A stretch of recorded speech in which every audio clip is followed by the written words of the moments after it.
Práctica 2 de Fundamentos Físicos y Tecnológicos de la Informática. Introducción al manejo del generador de funciones y el osciloscopio. Se desarrollan dos secciones.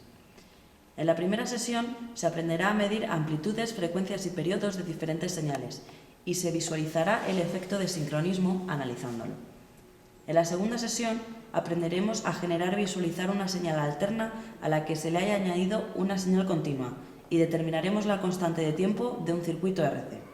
Material a utilizar: el generador de funciones, el osciloscopio, una sonda con ambos terminales BNC para conectar el generador de funciones con el osciloscopio.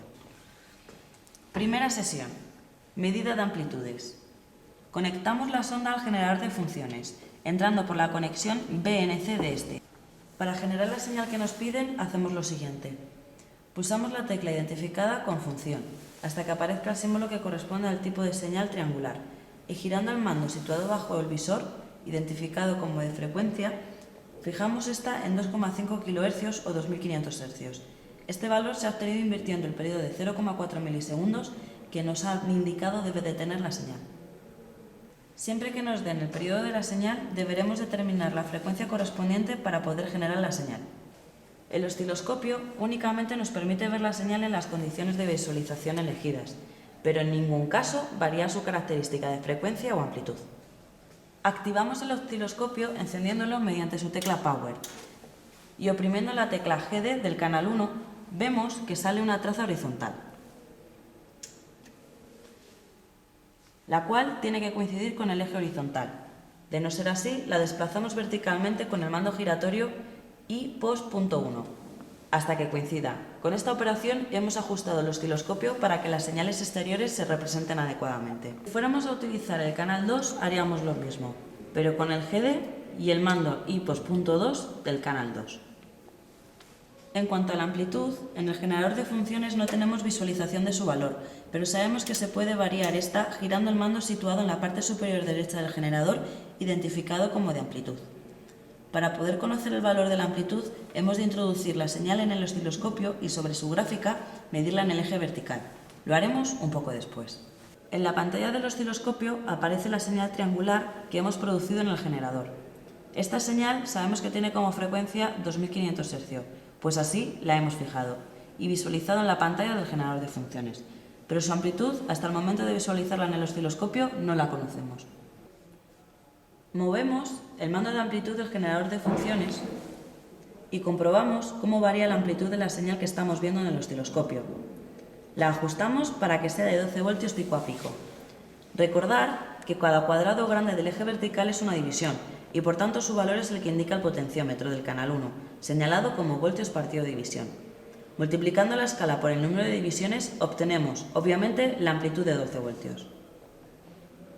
Igualmente, podemos verificar que ciertamente la señal representada tiene una frecuencia de 250 Hz o bien que su periodo es de 0,4 milisegundos. Veamos. Como cada cuadro del eje horizontal es una división, nos fijamos qué valor señala el potenciómetro identificado con tiempo partido división, que es de 50 microsegundos partido división, y vemos cuántos cuadros ocupa el periodo, que son 8.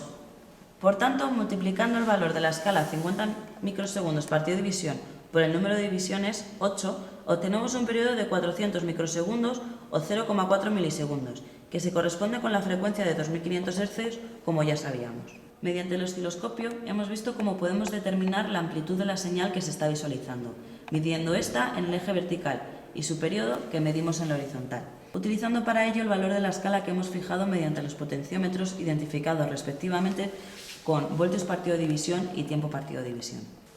Para visualizar una segunda señal de 2 kHz de frecuencia y 10 voltios de amplitud, seguiremos el mismo método, si bien en este caso ya nos dan directamente la frecuencia y no tendremos que obtenerla del periodo.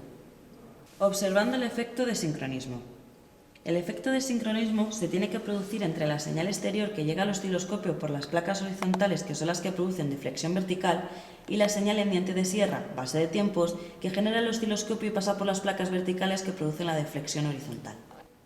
Veamos el efecto de sincronismo experimentalmente. Siguiendo el procedimiento que hemos visto al principio, generamos y visualizamos una señal sinusoidal que tenga de frecuencia 2000 Hz y de amplitud pico a pico 10 voltios.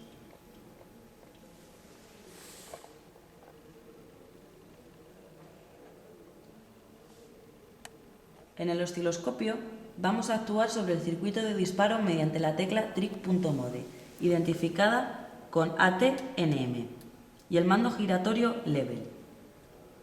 Oprimimos la tecla AT-NM, con lo cual situamos el circuito de disparo del osciloscopio en modo normal. El nivel de disparo lo vamos a fijar nosotros girando el mando level. En la señal que vemos en el osciloscopio, la tensión del punto de disparo viene representada por la tensión del primer punto de la gráfica que se representa en la pantalla. En el caso que vemos, la tensión es de 4 voltios y pendiente positiva, ya que según la escala, cada división vertical vale 2 voltios. Al girar el mando level hacia un lado o hacia otro, la tensión de este punto va variando. Giramos y ahora vemos que es de 2 voltios y su pendiente es positiva. Fijamos ahora la tensión de disparo en menos 3,6 voltios y con pendiente negativa. Para ello, como ya sabemos, giramos el mando level y para conseguir la pendiente negativa oprimimos la tecla slope. Como observamos en pantalla, la gráfica comienza en menos 3,6 voltios y con pendiente negativa. De igual manera, procederemos para visualizar otras señales con valores de disparo y pendientes diferentes.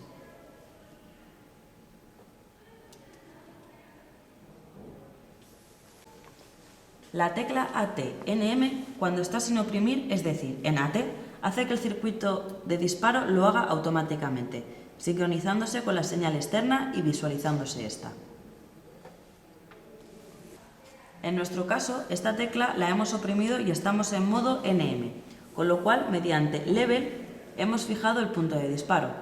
La señal de entrada en el caso anterior tiene una amplitud pico a pico de 10 voltios, o bien una amplitud la mitad, 5 voltios.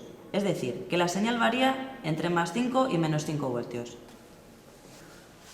Vemos que ahora está en menos 4 voltios y seguimos viendo la señal, ya que el valor mínimo de la señal es de menos 5 voltios. Si situamos el punto de disparo en menos 5 voltios, habremos llegado al punto crítico inferior y seguiremos viendo la señal. Pero en el momento que con level bajemos algo más, esta desaparece, ya que habremos fijado el punto de disparo en un valor inferior al que pueda alcanzar la señal. De igual manera, si la tensión del nivel de disparo la fijamos en 5 voltios, la señal se sigue visualizando como así vemos. En el momento en que superemos los más 5 voltios, desaparece por la misma razón anterior.